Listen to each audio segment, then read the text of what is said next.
Activité leçon complexe dans Moodle. Vous êtes sur un cours, vous activez le mode édition, ajoutez une activité ou une ressource, choisissez dans la liste l'activité leçon, puis ajoutez. Saisissez le nom de votre leçon, éventuellement la durée maximale de cette leçon, puis vous paramétrez la disponibilité de début et de fin, si vous le souhaitez, sinon vous laissez sans coche. Nombre maximal de réponses, vous pouvez modifier ces nombres-là, et puis ensuite la notation sur 100 ou sur 20 ou sur 30, quelle que soit votre décision, Moodle calculera aussi sur 100. Est-ce que c'est une leçon d'entraînement? Oui, non, vous choisissez, et puis score personnalisé ou pas, et ainsi de suite. Ensuite, vous pouvez vérifier le contrôle du déroulement de la leçon, permettre la relecture, oui, non, offrir la possibilité de refaire une question, oui, non, et ainsi de suite. À supposer ici, on va marquer non. Ensuite, tentative maximale, ici, je vais laisser 2, et ainsi de suite. Vous pouvez ajouter ici un fichier qui va s'ouvrir éventuellement dans une nouvelle fenêtre. Mais ce n'est pas indispensable. Ensuite, vous pouvez mettre cette leçon dans des catégories. Par exemple, si vous êtes en maths, vous avez une catégorie géométrie et une catégorie algèbre. Vous pouvez désigner cette leçon dans l'une des deux catégories. Et si je la mets dans aucune catégorie, vous pouvez aussi préciser que la leçon sera déterminée à partir d'un seuil, ici 85%, mais vous pouvez ne pas le donner.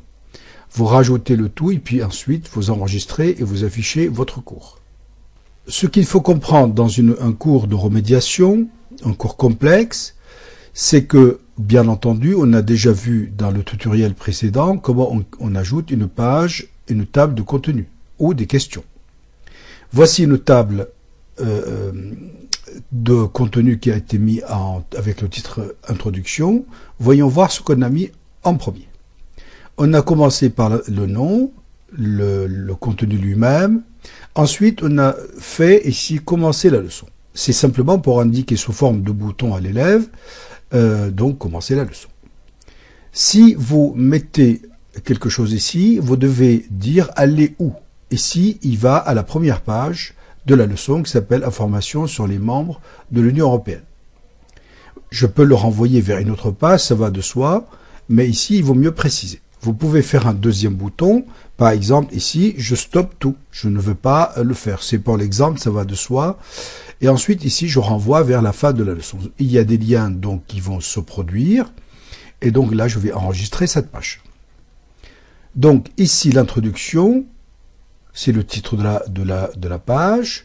Type de la page, table de contenu. Deux liens possibles, soit il fait commencer la leçon, auquel cas il va aller sur la page qui s'appelle Information sur les membres de l'Union européenne, soit il va cliquer sur Stop, auquel cas ça va donc il va aller vers la fin de la leçon. Deuxième page, elle s'appelle Information sur les membres de l'Union européenne. C'est une table de contenu, donc elle contient des données et des informations pour les élèves. Et ici, donc je renvoie vers le nombre d'habitants et sur Introduction. Qu'est-ce que c'est? Regardons. Ici, le nombre d'habitants est un questionnaire, donc là c'est pareil, les informations qu'il y a dedans. Ici, de la même façon, j'ai écrit questionnaire nombre d'habitants, et je l'ai renvoyé vers le questionnaire qui s'appelle nombre d'habitants, tout simplement dans la liste. Et ensuite, on peut faire un truc retour, donc une phrase retour. Dans ce cas-là, il va aller vers la page précédente, ça veut dire l'introduction. Et là, ici, donc je vais enregistrer. Donc finalement, la deuxième page, il a deux possibilités, soit il va vers la première, soit il va vers le questionnaire. Troisième page est un questionnaire correspondant, donc on l'a fait tout simplement, je vais le modifier. C'est une page questionnaire avec le type correspondant. Il faut faire correspondre des mots avec d'autres ou des notions avec d'autres. Nombre d'habitants, faire correspondre des pays, le pays mentionné avec le nombre d'habitants. Ici, j'ai mis donc un feedback général pour la bonne réponse, bravo, et je l'ai renvoyé vers la page suivante une fois qu'il a trouvé la bonne réponse. Sinon, je peux dire va sur telle ou telle page de remédiation par exemple. Ensuite, non, je le renvoie automatiquement vers une remédiation qui s'appelle France-Belgique. Donc c'est une page créée avec juste les deux pays. Ensuite, ici la France, 64,3 millions d'habitants, la Belgique avec 10,7 millions d'habitants, c'est donc ce qui va voir l'élève. Je vais enregistrer la page. Voyons voir maintenant en prévisualisation ce que cela donne. Donc ce que nous avons dit au départ, voici l'introduction, il a deux choix, soit commencer la leçon, auquel cas il va aller sur la page nommée, soit stop, il va arriver à la fin de la leçon. Commencer la leçon.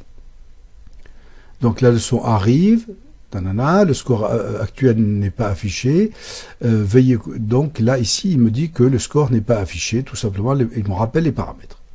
Je descends, j'ai lu tout ça en tant qu'élève, et là j'ai deux choix, soit je vais vers le questionnaire, soit vers le retour, c'est-à-dire vers l'introduction.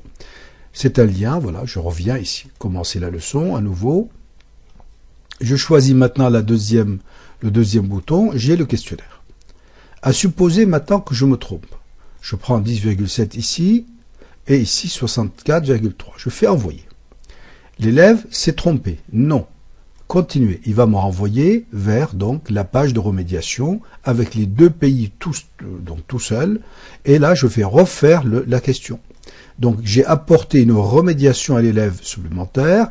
Si je me trompe encore, il va me redonner la même page. Maintenant, je suis capable de répondre parce que j'ai eu les informations une deuxième fois.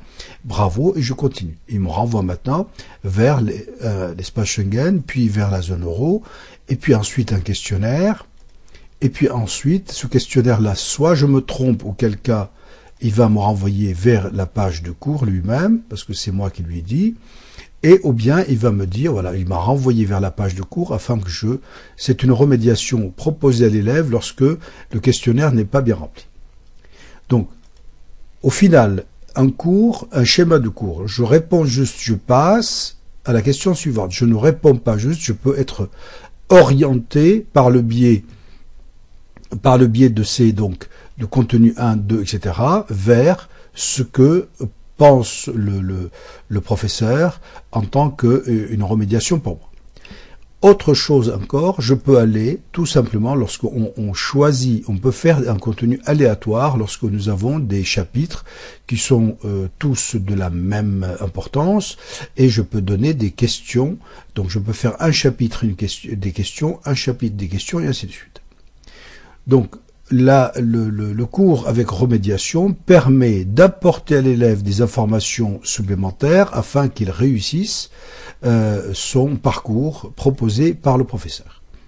Voici comment on fait donc une activité leçon complexe, ça veut dire avec des apports de remédiation et avec un contrôle de connaissances à chaque fois qu'on donne une partie du cours.